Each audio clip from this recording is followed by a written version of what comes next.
He had been a cook for 12 years before the army took him. Not a military cook, a real one. A restaurant in Hamburg, the kind of place that took its work seriously. He had learned from a man who believed that feeding people was not a small thing, and he had carried that belief through 12 years of kitchens and 4 years of war, and was carrying it still, even here, even now. So when his name appeared on the morning list beside the words kitchen duty, his first reaction was not relief. It was resistance. He stood in the doorway of the American camp kitchen and looked at the equipment, real pans, a working stove, a knife strip above the counter, and felt the pull of it, the specific pull of a room that is set up correctly, a room that knows what it is for. Then he thought about who he would be cooking for. He said it before he had decided to say it. To no one. To the room. I don't cook for enemies. The American cook looked up from the stove. He was a large man, unhurried, with the ease of someone completely at home in a kitchen. He looked at the German in the doorway. He looked at the translator. He said something. The translator said, "He says you're not here to cook for enemies. You're here to cook breakfast." He looked at the cook. The cook had already turned back to the stove. His name was Werner. He was 41, a former head cook at a restaurant near the Alster in Hamburg that had seated 60 people on a good night. He had cooked for 12 years, soups, roasts, pastries, the kind of food that required attention and patience and a particular understanding of how heat worked on different things at different times. He had been a prisoner for 5 months. In that time he had peeled potatoes, carried crates, mopped floors, and done whatever else appeared on the list beside his name. He had not cooked. He had not been asked. He stepped inside. The kitchen was larger than he expected. 2 long preparation counters, 4 burners on the main stove, a smaller stove along the back wall, a walk-in cold storage at the far end. The equipment was military issue, functional, not refined, but well maintained. The pans were clean. The knives on the strip above the counter were sharp. He could tell this from across the room. A dull knife hangs differently from a sharp one.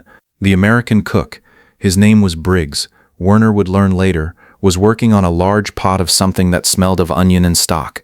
He cooked with the steady, unhurried movements of someone who learned in a professional kitchen and had never forgotten it. Werner watched him for a moment.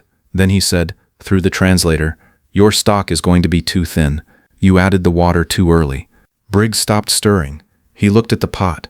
He looked at Werner. He said something.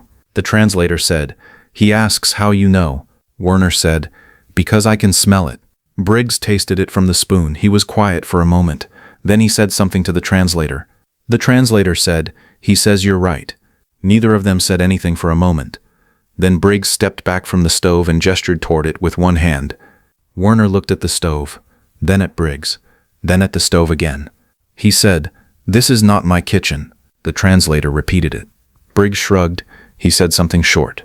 The translator said, "He says it's not his either. It belongs to the army." Werner almost laughed. He didn't. But something shifted in his face that Briggs noticed, because Briggs was watching him the way cooks watch each other. Not with hostility, with the particular professional attention of 2 people who do the same thing and are taking each other's measure. Werner picked up the spoon. He tasted the stock. He set the spoon down. He looked at the pot. He could fix it. He knew exactly what it needed. Reduction, more time, a different balance of ingredients. He had fixed worse.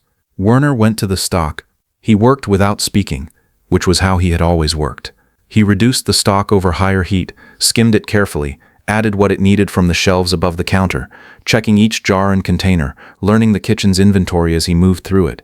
Briggs stayed nearby, watching without interfering, the way a professional watches another professional, tracking the decisions, understanding the reasoning without needing it explained. After 40 minutes, Werner tasted the stock again. He set the spoon down. He said, "Better." Briggs tasted it. He nodded once.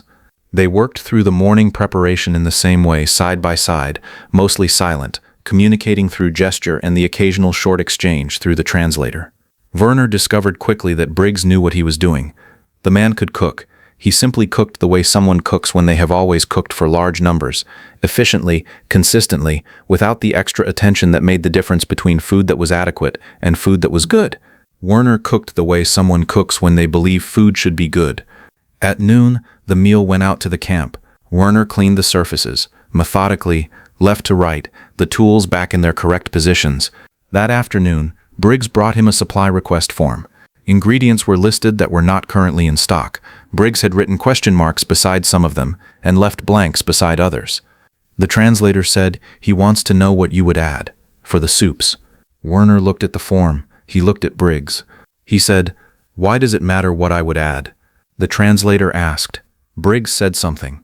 The translator said, "He says because you know something about soup that he doesn't, and the men are going to eat it."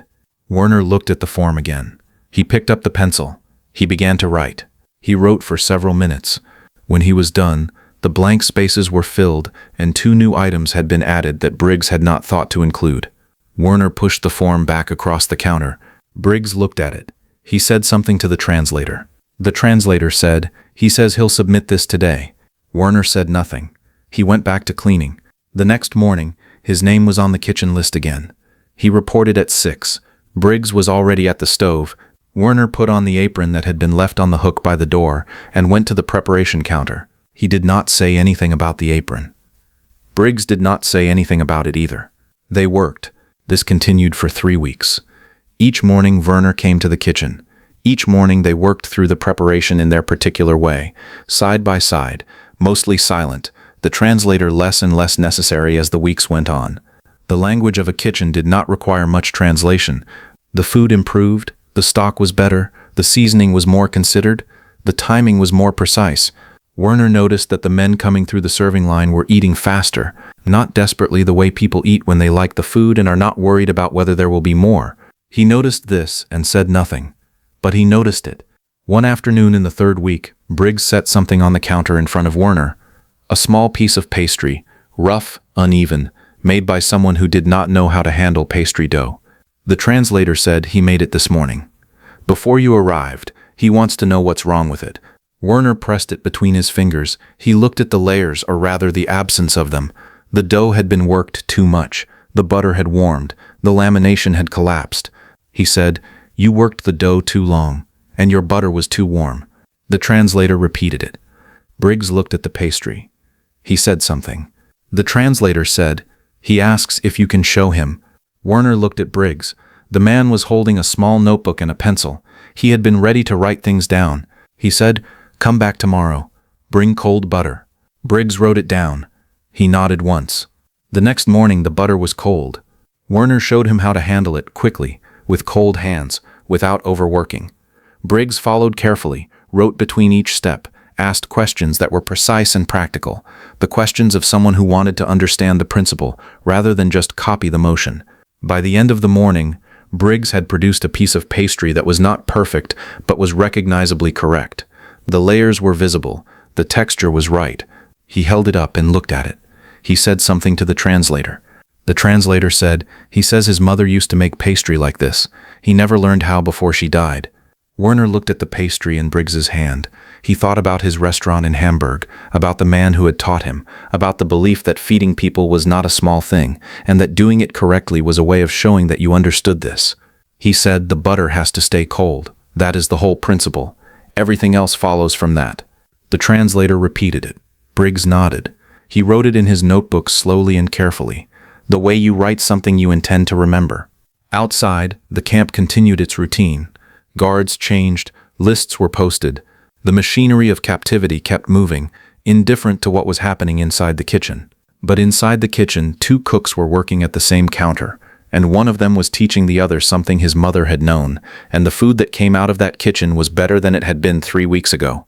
The men who ate it did not know why. They just ate faster. That was enough.